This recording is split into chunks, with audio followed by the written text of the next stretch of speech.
আজিকর ও Medinipur medical কলেজের ডাক্তারের উদ্যোগে কেশপুরে অভয়া ফুড রিলিফ ক্যাম্প। মূলত একদিকে আরজিকরের ঘটনায় এখনো উত্তাল রাজ্য রাজনীতি, আর তারই মধ্যে টানা বর্ষণ এবং বাঁধ থেকে জল ছাড়ায় বানভাসী পশ্চিম মেদিনীপুরের বিস্তীর্ণ এলাকা, বিশেষ করে ঘাটাল, দাসপুর, কেশপুর, ডেবরা, পাঁশকুড়া, পিংলা সহ খড়গপুর গ্রামীণ এলাকা। এই প্রাকৃতিক বিপর্যয়ে সকল সংস্থার সংগঠন, ক্লাব, সেই সঙ্গে প্রশাসন থেকে বারে বারে সাহায্য করা হচ্ছে।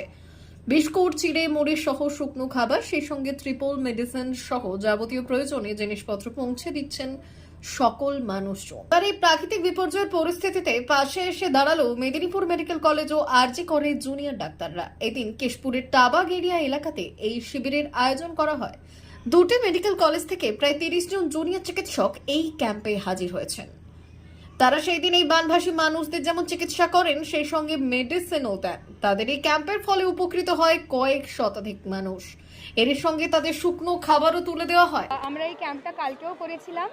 আমরা আর শুধু আরজি কর না, WBJDF এর তরফ থেকে সবকটা মেডিকেল কলেজ আমরা হচ্ছে এই ফ্লাড এফেক্টেড এরিয়াসগুলোতে আমরা অভয়া ত্রাণ শিবির অর্গানাইজ করেছি এবং আমরা হেলথ ক্যাম্প অর্গানাইজ করেছি, যাতে হচ্ছে আমরা এই ফ্লাড এফেক্টেড এরিয়াজে যে মানুষজন আছে তাদের পাশে এসে দাঁড়াতে পারি, তাদেরকে আমরা কিছু হলেও ফ্লাড থেকে রিলিফ করতে পারি এবং হচ্ছে তাদের হেলথ কেয়ারটা ইজিলি অ্যাক্সেসেবল করে দিতে পারি।